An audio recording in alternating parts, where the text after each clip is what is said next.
Hello guys, welcome to my channel. সকাল সকাল ঘুম থেকে উঠে সুন্দর করে পুজো দিয়ে আরেক পুজোর কাজ শুরু করে দিলাম। প্রথমেই নারকেলগুলোকে কুড়িয়ে দিলাম। আর অনেক দিন আগে ব্লগটা করা, কিন্তু এডিট করার জন্য আমি তোমাদের সাথে শেয়ার করতে পারছিলাম না। শরীরও ভালো ছিল না, পুজো টুজো অনেক কাজ ছিল, অনেক বিজি ছিলাম, তাই আর শেয়ার করা হয়নি তোমাদের সাথে ব্লগটা। তারপর সুন্দর করে দুধটা পায়েসের জন্য বসিয়ে চালের গুঁড়ো করে নিলাম আমি আর মা মিলে। আবার গিয়ে পায়েসের মধ্যে বাতাসা, কিশমিশ, বাদাম সব কিছু দিয়ে সুন্দর করে হওয়ার পর নামিয়ে নিলাম। তারপর সুন্দর করে তালের রসগুলো ছাড়িয়ে নিলাম। রসটা ছাড়ানোর পর তালের রসটা দিয়ে মা সুন্দর করে তালের পিঠের মাখা তৈরি করলো। মাখাটা সুন্দর করে মা তৈরি করার পর আমি একে একে সবগুলো তালের পিঠা সুন্দর করে ভেজে নামিয়ে নিলাম। আর আমার শরীর আসলে এখন ভালো নেই, তাই এরকম আমার ভয়েস কি খারাপ লাগছে তোমরাই বলবে। প্রতিদিন আমার সর্দি কাশি হয়ে থাকে, তাই আর কি শরীর বেশিরভাগ টাইমে ভালো থাকে না।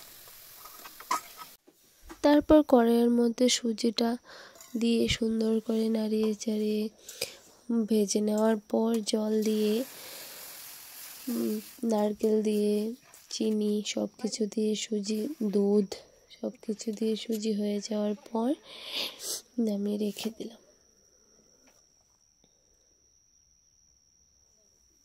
সুজি হয়ে যাওয়ার পর মা চিতই পিঠার জন্য চালের গুঁড়োগুলো মেখে রেখে দিল। আর আমি একে একে সবগুলো চিতই পিঠা বানিয়ে নামিয়ে নিলাম। দেখো কেমন হয়েছে, সবাই কিন্তু বলবে। আর ওই দিন লাস্টে চিতই পিঠাগুলোর মধ্যে আমার মোবাইল পড়ে গিয়েছিল, তাই মনটাও খারাপ হয়ে গেছিলো। এরপর আর কিছুই করতে মন চাইছিল না। আলপনা আঁকতেও মনটা কি বলবো, খুবই খারাপ লাগছিল। জল ঢেলে আবার মোবাইল ধুয়ে নিলাম। মাথার মধ্যে দিয়ে কী চলছিল, আমি জল ঢেলেও দিলাম মোবাইল, আবার সুন্দর করে ধুয়ে রেখে শুকোনোর পর আবার ভিডিও করলাম। কথা বলতে বলতে ভুলেই গেছি। তালটাকে সুন্দর করে দুধ দিয়ে, নারকেল দিয়ে, চিনি দিয়ে সুন্দর করে জাল দিয়ে নামিয়ে নিলাম। এরপর লুচি বানানোর জন্য তেল, জল সব কিছু ঢেলে মাখাটা তৈরি করে তারপরে একে একে সবগুলো লুচি ভেজে নিলাম। দেখো ফার্স্টের লুচিটাই কেমন খারাপ হয়ে গিয়েছে। আর সুন্দর করে কলা পাতার পিঠে তৈরি করে নিলাম। আর কে কে খেয়েছো আমাকে কিন্তু বলবে।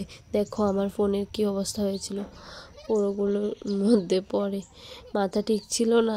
তারপর আলপনা আঁকতে গিয়ে কি করবো, আমার কত খারাপ লাগছিল। তারপর সুন্দর করে সন্ধে হওয়ার পর সব ফলগুলো কেটে সুন্দর করে রেডি করে নিলাম।